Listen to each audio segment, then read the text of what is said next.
인간이라면 누구에게나 다 영향력이라는 게 있습니다. 그 영향력이 크고 작을 뿐 저에게도 여러분에게도 영향력이라는 거는 다 존재해요. 그런데 사람들은 모두 자신의 영향력에 대해서 만족을 할까요? 안 할까요?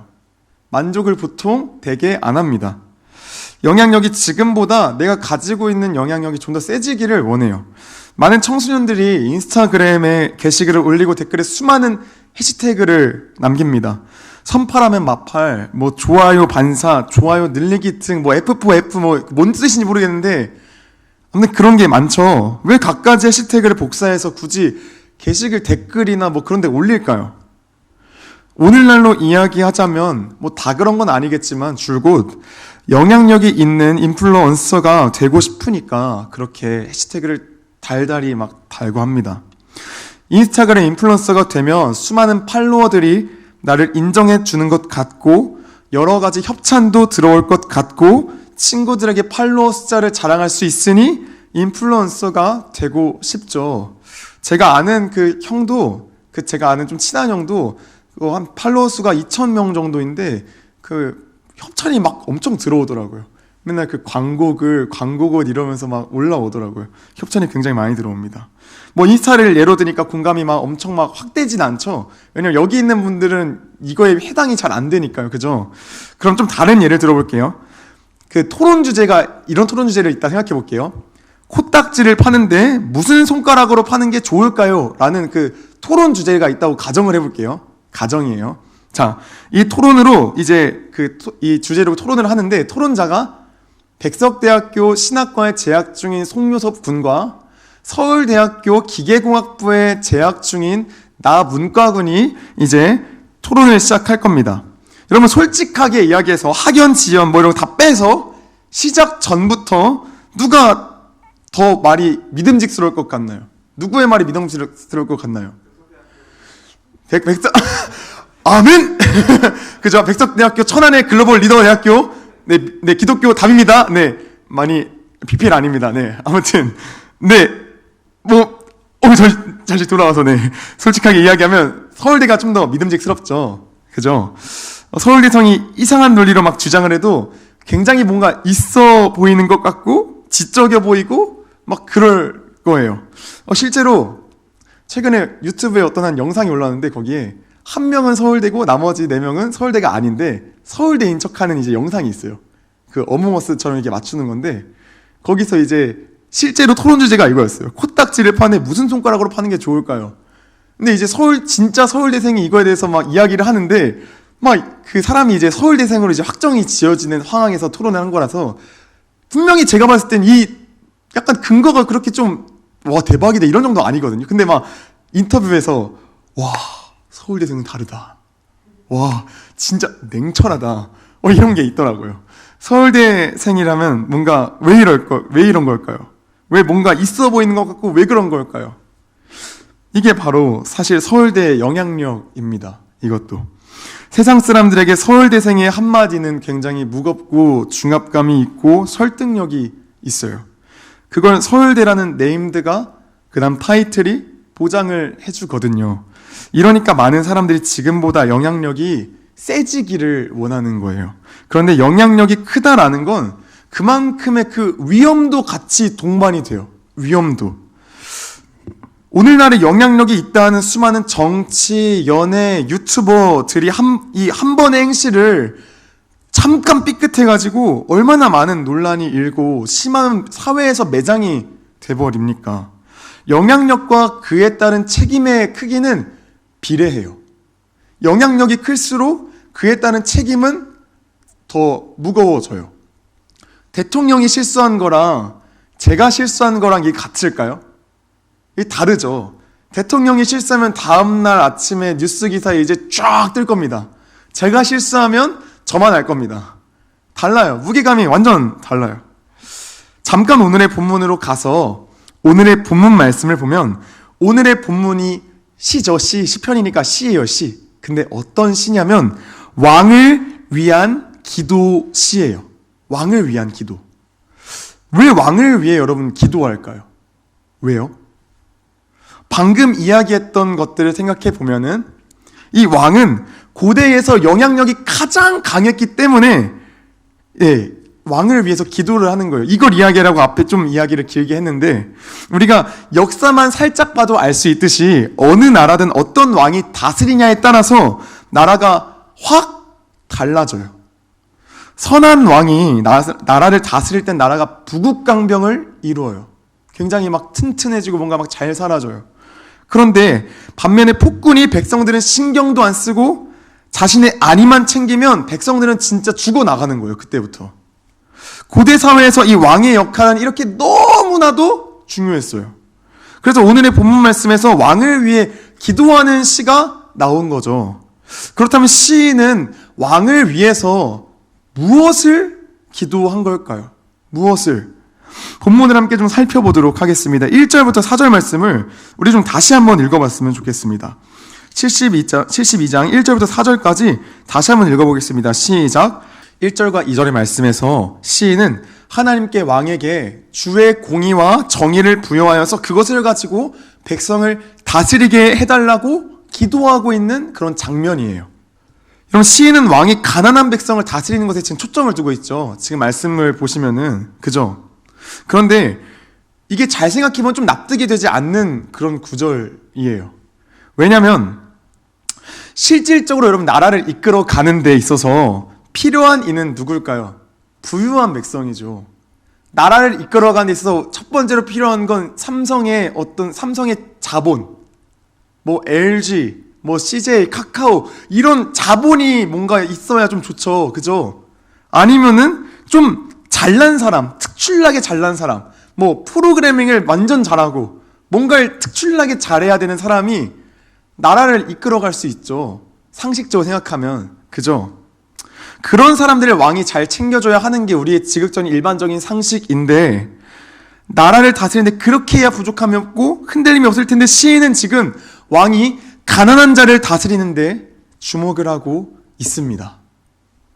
그 뒤에 3절의 말씀을 보시면 더 흥미로운 구절이 등장을 하는데, 왕이 정의와 공의로 백성을 통치할 때 느닷없이 그 통치가 자연에게까지 영향을 준다고 이야기를 하고 있어요. 그리고 그 뒤 4절의 말씀에 다시금 가난한 자와 궁핍한 계층을 향해 왕이 깊은 헌신을 해야 함을 이야기하고 있어요. 3, 4절의 말씀이 무엇을 이야기하는 것이냐면, 주께서 왕에게 허락하신 정의와 공의와 이 통치의 핵심이 무엇이냐면 가난한 자를 향한 긍휼의 마음과 궁핍한 자들을 억압하는 자들로부터 보호해 주는 거예요. 그들을 보호해 주는 거예요. 이렇게 주의 통치를 왕이 순종함으로 따를 때 하나님께서 땅을 축복하사 산과 들에 열매를 맺어 백성에게 평강을 주는 것이죠. 그래서 왕이 주 뜻대로 올바르게 통치할 때 백성뿐 아니라 땅도 복을 받는 거죠. 시인은 이런 이상적인 왕이 오랫동안 통치할 수 있도록 왕의 장수와 그의 통치가 온 열방에 뻗쳐서 하나님께 적대적이고 먼 나라에 있는 그런 강력한 왕들이 의로운 왕에게 복종하게 해달라고 기도를 하고 있습니다. 그리고 실제로 이 왕들이 의로운 왕에게 엎드리게 되는데, 그 왕이 하나님을 섬기니까 그 왕을 통해서 이방 나라들도 하나님을 섬기게 됩니다.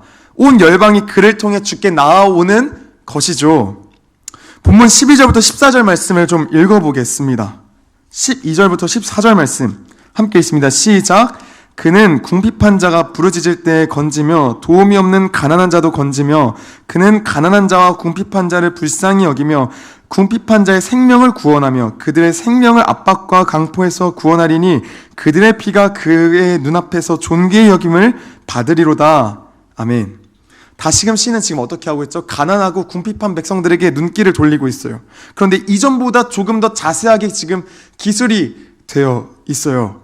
왕이 가난하고 궁핍한 자들을 다스리고 그들을 억압하는 자들에게서 도와줄 때 하나님으로부터 무엇을 얻게 된다고 지금 이야기했죠? 제가? 다스릴 때 땅이 축복을 얻는다라고 이야기를 했죠. 땅이 복을 얻는다, 땅이 열매를 맺는다라고 이야기를 했습니다. 그런데 땅의 축복보다 더 귀한 것이 지금 12절부터 14절까지 등장을 했어요. 그게 뭘까요? 자신들을 옹호해줄 자들이 전혀 없는, 희망이라고는 찾아볼 수 없는 그런 자들을 왕이 도와준 것은 바로 그 한 사람의 생명을 구한 거예요. 생명을 구하는 복을 얻게 된 것이죠. 여기서 만약에 에이 그게 뭔 땅의 축복보다 귀한 겁니까? 라고 생각하는 분이 계시다면 정말로 주께 긍휼을 구하시길 진심으로 권면합니다.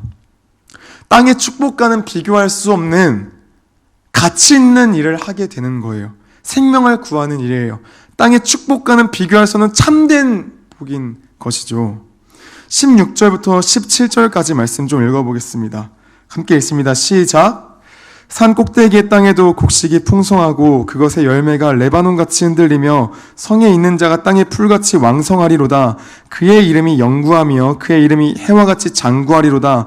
사람들이 그로 말미암아 복을 받으리니 모든 민족이 다 그를 복되다 하리로다. 아멘. 왕을 위한 기도시의 마지막 부분입니다. 시의 마지막 부분이에요. 16절 말씀이 어떤 말씀이냐면 무슨 의미냐면 사람들이 살고 있는 그 성읍들이 밭처럼 비옥해져서 새로운 사람들이 더 많아져 왕의 통치를 받게 된다는 거예요. 왜 사람들이 많아질까요? 하나님의 진정한 대리자인 왕이 백성들의 생활에 희망과 충만함을 주기 때문에 백성들이 넘쳐나는 거죠. 자, 여기서부터 이제 본론이 시작됩니다. 이 말 하려고 지금 좀 길게 끌어왔는데 간단하게 일단 시편 정리하고 다음 페이스로 넘어가도록 하겠습니다. 여러분 집중해주세요. 오늘 본문에 대한 그 해석을 간략하게 하면은 어떻게 되냐면은 이상적인 왕의 모습을 지금 시편은 지금 이야기하고 있어요. 이상적인 왕의 모습. 왕은 이래야 된다. 하나님을 믿는 왕의 모습은 이래야 된다라는 것을 지금 시인은 기도를 통해서 지금 보여주고 있어요. 그 이상적인 왕의 모습은 하나님의 정의와 공의로 백성을 다스리는 것인데 그 통치의 절정은 아무도 도울 수 없는 그런 가난하고 비천한 자를 돕고 그들의 생명을 살리는 일이에요. 왕이 이렇게 주의 통치를 받으며 백성을 다스릴 때 하나님께서는 땅의 복을 더하셔서 열매를 맺게 하시고 성읍에는 사람이 많아집니다. 그 왕의 통치가 너무 좋으니까. 그리고 모든 열방이 왕을 섬기는 백성들은 왕이 오랜 시간 모든 열방 가운데서 통치하기를 기대합니다. 이게 오늘 시편 본문의 간략한 내용이에요. 여러분 그렇다면 이 말씀을 어떻게 우리 삶에 적용할 수 있을까요? 지금부터 이제 얼마 안 남았습니다. 오늘 좀 짧습니다. 어떻게 적용할 수 있을까요? 오늘날에는 왕이 없으니까 영향력이 어떤 큰 대통령, 국회의원, 뭐 BTS 이런 사람들을 위해 기도를 해야 되는 걸까요? 어떻게든 그럴 수도 있겠지만 그렇게 와닿는 어떤 그런 말씀의 적용은 아닌 것 같아요. 그렇다면 우리는 이 말씀을 통해 무엇을 적용할 수 있을까요? 베드로전서 우리 2장 9절부터 12절 말씀 좀 찾아보겠습니다. 베드로전서 빨간색 신약 부분에 베드로전서 희약벳 베드로전서에서 2장 9절부터 12절 말씀 함께 우리 읽어보겠습니다. 베드로전서 2장 9절부터 12절 말씀 찾으시고 우리 한 목소리로 같이 읽어보겠습니다.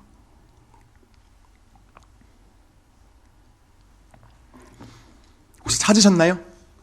네, 찾으신 줄로 알고 우리 함께 같이 읽겠습니다. 시작. 그러나 너희는 택하신 족속이요 왕같은 제사장들이요 거룩한 나라요 그의 소유가 된 백성이니 이는 너희를 어두운 데서 불러내어 그의 기이한 빛에 들어가게 하시니에 아름다운 덕을 선포하게 하려 하심이라. 너희가 전에는 백성이 아니더니 이제는 하나님의 백성이요 전에는 긍휼을 얻지 못하였더니 이제는 긍휼을 얻은 자니라. 사랑하는 자들아 거류민과 나그네 같은 너희를 권하노니 영혼을 거슬러 싸우는 육체의 정욕을 제어하라. 너희가 이방인 중에서 행실 선하게 가져 너희를 악행한다고 비방하는 자들로 하여금 너희 선한 일을 보고 오시는 날에 하나님께 영광을 돌리게 하려 함이라. 아멘. 9절에 참 재미난 표현이 등장을 하죠. 그리스도인을 뭐라고 표현하고 있죠? 9절에서 택하신 족속 왕 같은 제사장이라고 표현하고 있습니다. 여러분 시편 본문이 무엇을 위한 시라고 이야기했죠? 왕을 위한 시라고 이야기를 했습니다. 그런데 베드로 전서에 뭐라고 말한다고요 지금? 우리가 어떤 존재라고요? 왕 같은 제사장이라고요. 왕 같은 제사장. 오늘의 시편 본문이 왕을 위한 기도시라서 나와는 전혀 관련이 없는 그런 본문인 것 같지만 알고 보니 나에 대한 이야기인 거예요. 우리에 대한 이야기인 거예요. 그래서 오늘의 본문을 다시금 살펴보면 그리스도인의 모습이 어떠해야 하는지, 그리스도인의 영향력이 어떠해야 하는지를 적나라하게 보여주는 본문이라고 할 수 있다라는 것이죠. 뭔가 직접적으로 좀 다가왔으니까, 뭔가 좀 주어졌으니까 시편 본문에 대입을 해서 말해보겠습니다. 왕같은 제사장인 그리스도인은, 여러분은, 저는 이 세상에 속한 것 같지 않지만, 이 세상의 다스림을 받는 것 같지만, 이 세상의 풍조에 휩쓸리지 아니하고, 세상이 자기만을 바라보고 자기의 인생 성공만을 추구하며 살라고 할 때에, 남들에게 관심 갖는 것은 오지랖이라고 할 때에, 그리스도인은 하나님의 통치를 받으며 세상이 아무도 거들떠보지 않는 희망이 없는 것 같은 약자들에게 나의 시선을 옮기며, 나의 발걸음을 옮기며, 이 더럽고 썩어빠진 세상을 제대로 된 하나님의 뜻으로 다스리는 거예요. 통치하는 거예요. 문장이 너무 길어서 지금 약간 이해가 잘 안 되시나요, 혹시? 시편에서 왕이 어떤 존재라 했죠? 사랑과 긍휼로 다스려야 된다라고 했죠. 왕 같은 제사장이랄 때 왕이 무엇입니까? 다스리는 겁니다. 통치하는 겁니다. 우린 이 세상을 살아갈 때 세상이 우리를 다스리는 것 같아요. 세상이 우리를 다스리고 우리를 얽매이는 것 같지만, 우리가 예수를 믿는 순간부터 우리는 이 세상에서 우리를 얽매일 수 없고, 우리는 이 세상을 다스리고 정복해가는 원래의 목적대로 다시 살아갈 수 있게 되는 겁니다. 왕 같은 제사장이에요. 우리는 왕이에요. 왕. 지금 이걸 제가 지금 이야기하고 있는 거예요. 하나님의 뜻으로 우리는 이제 다스리기 시작하는 거예요. 하나님의 통치로 이 세상을 제대로 다스리는 그리스도인, 그 한 명 때문에, 그리고 그 주변은 모두 복을 받습니다. 죄로 인하여 피폐해지고 그 마음받침이 썩어빠진 그 심령들은 하나님의 통치를 받는 그리스도인 한 명 때문에 그 마음밭이 조금씩 회복되어지고, 절대로 그 심령이 날 수 없었던 그 열매들이 조금씩 맺어지기 시작하면서 그 마음밭이, 그 땅이 회복되어집니다. 그 마음밭이, 그 땅이 회복되어져요. 그리고 그 심령은 마침내 그리스도인을 통해 그 안에 계신 예수님을 보게 되어지고 예수께로 나아가게 되는 거예요. 그리스도인을 통해 그 영혼이 구원받는 거예요. 그리스도인은 그저 하나님의 통치를 받으며 살았을 뿐인데, 어느샌가 한 영혼이 여러분을 통해서 구원받는 거예요. 그 영혼이 생명을 얻게 돼요. 시편에서도 아까 나왔었죠. 그 왕이 통치하니까 이방 나라들이, 열방들이 왕에게 엎드리고 왕이 섬기는 그 하나님을 바라봄으로 하나님을 경외했다 말하죠. 똑같습니다. 여러분이 이 세상권에 살아갈 때에, 하나님의 통치로 살아가게 될 때에, 옆에 있는 그 모든 주변 사람들이 여러분의 안에 있는 그 예수를 바라봄으로 썩어빠진 이 땅에서 예수를 바라보면서 희망을 바라보는 거예요. 희망을. 이제 제가 최근에 밥 먹듯이 엄청 자주 이야기한 그 베드로전서 2장 12절의 이 말씀인 거예요, 이게. 한번 같이 좀 2장 12절 말씀 좀 읽어볼까요? 2장 12절 말씀 같이 한번 읽어보겠습니다. 시작. 너희가 이방인 중에서 행실을 선하게 가져 너희를 악행한다고 비방하는 자들로 하여금 너희 선한 일을 보고 오시는 날에 하나님께 영광을 돌리게 하려 함이라. 아멘. 여러분은 그래서 어디를 가든 복덩이인 거예요. 복덩이. 여러분이 하나님의 통치를 받는 자라면 하나님의 통치를 받기에 나오는 그 선한 행실로 인해서 그들이 거룩한 하나님의 이름을 부릅니다. 저 예수 믿는 사람은 좀 달라. 저 예수 믿는 인간은 좀 뭔가 다른 것 같아. 그 선한 행실을 보고 그들이 거룩한 하나님의 이름을 부르는 거예요. 지도새도 모르게 그가 하나님을 따르는 자로 그렇게 변해가는 거예요. 여러분, 이방인들에게는, 예수를 믿지 않는 자들에게는 일반적으로 선한 행실이 굉장히 중요해요. 이 선한 행실 이러니까 뭔가 이게 별거 아닌 것처럼 보여지지만, 믿지 않는 자들에게는, 그들에게는 교회 건물이 얼마나 아름다운지, 우리의 삼위일체 교리가 얼마나 아름답고 위대한지는 관심이 없어요. 그들은. 물론 전도와 어떤 성령의 인도하심을 따라 그들이 변화될 수는 있지만, 그들은 교회의 아름다움과 삼위일체 교리엔 관심이 없어요. 그들은 되게 일반적으로. 그들에게 중요한 건 선한 행실이에요. 선한 행실. 죄로 인해 타락하긴 했지만 양심이 남아있어서 그것이 그들에겐 증거이기 때문이에요. 그래서 여러분, 선한 행실을 가지게 될 때 우리는 왕같은 제사장, 이 제사장 노릇을 할 수 있게 되는 거예요. 제사장이 무엇입니까? 제사장직이 뭡니까? 죄를 지을 수밖에 없는 그 연약한 인간, 어둠 속에 갇힐 수밖에 없는 그 인간을 데리고 그들을 품에 안고 하나님께 데려가는 사람이 제사장이에요. 제사장. 여러분과 내가 왕같은 제사장이라고요. 왕같은 제사장. 하나님의 통치를 따라 인생을 살아갈 때 자연스럽게 선한 행실을 하니 그것을 통해 이방인들이 하나님의 거룩한 이름을 부르게 되는 제사장 노릇을 하는 거예요. 제사장 노릇을. 좀 이해가 안 가시는 건가요?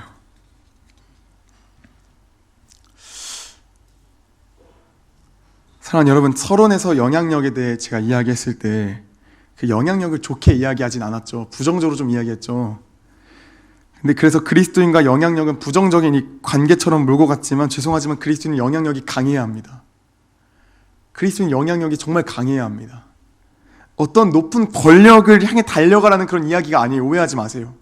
절대 그런 이야기가 아니에요.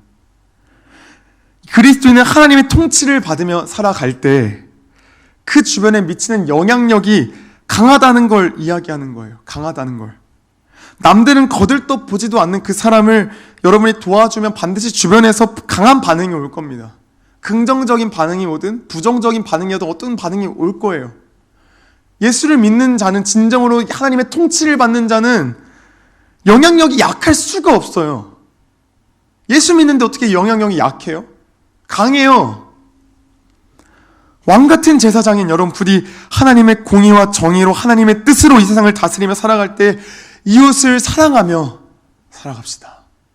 시편에서 이야기하는 그 중심은 그거예요. 왕에게 가장 중요한 건 이웃을 사랑하는 마음, 그것도 심지어 가난하고 세상이 버린 자들을 향한 그 긍휼과 사랑을 시편은 지금 이야기하고 있는 거예요. 베드로전서도 와서도 마찬가지예요. 신약으로 와서도 이건 여전히 마찬가지예요. 오늘날도 마찬가지예요. 내가 편한 이웃에게만, 많이 가진 이웃에게만 나아가는 것이 아니라 가진 것 없고 세상에서 이 버림받아 비천한 자들, 연약한 자들, 그들에게 나아가서 그들을 사랑하는 겁니다. 예수께서 이 땅에 내려오셨을 때 이건희에게 붙었습니까? 이재용에게 붙었습니까?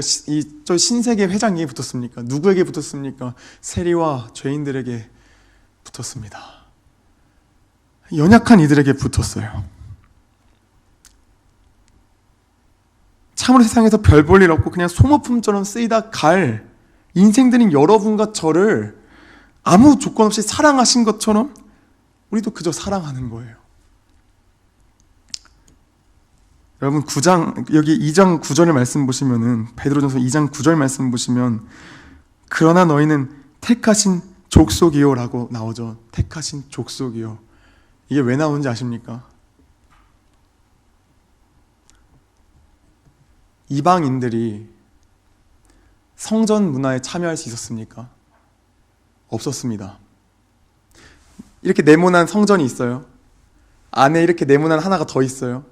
여기가 이제 제대로 제사를 드리는 곳인데, 여기를 뭐라 불렀냐면 유대인의 뜰이라 불렀어요. 유대인의 뜰.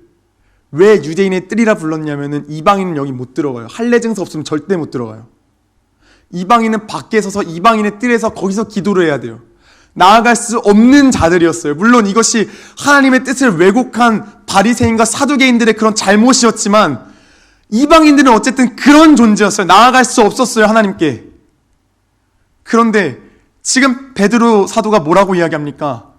너희는 택하신 족속이요. 택하신 족속. 왜 하나님께서 유대인들을, 처음에 이스라엘 민족을 택하시고 구속하셔서 그들을 제사장 나라로 사용하시려는데 왜 갑자기 그들을 사용하지 않으시고 이방인들을 허용하셨을까요? 왜요? 이유는 없어요. 사랑하시니까요. 사랑하니까요. 여러분을 사랑하니까요. 나를 사랑하니까요.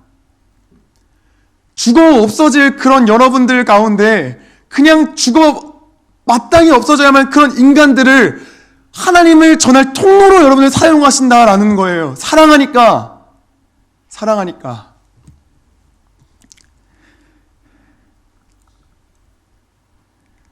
제가 지금 너무 선한 행실을 막 강조해가지고 이게 율법처럼 다가가서는 안 되는데,